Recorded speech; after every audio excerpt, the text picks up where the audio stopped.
गणेश क लागला नजरिया, काला टीका लगाई दो। गणेश क लागले नजरिया, काला टीका लगाई दो। टीका लगाने राम जी आए, टीका लगाने राम जी आए। सीता क लागली नजरिया, काला टीका लगाए दो। सीता क लागली नजरिया, काला टीका लगा दो। गणेश के लागली नजरिया, काला टीका लगाई दो। गणेश के लागली नजरिया, काला टीका लगाई दो। टीका लगाने ब्रह्मा जी आए, टीका लगाने ब्रह्मा जी आए।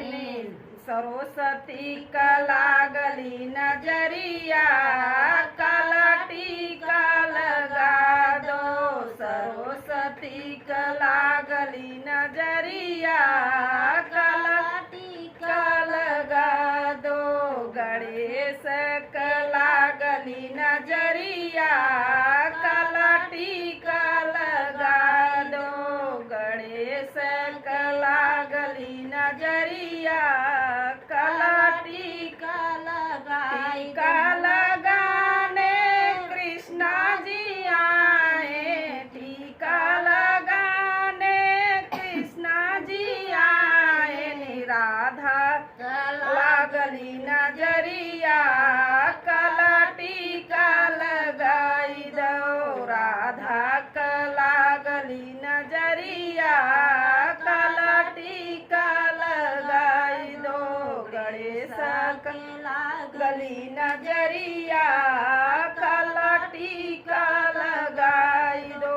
टीका लगाने विष्णु जी आए, टीका लगाने विष्णु जी आए। लक्ष्मी क लागली नजरिया, काला टीका लगा दो।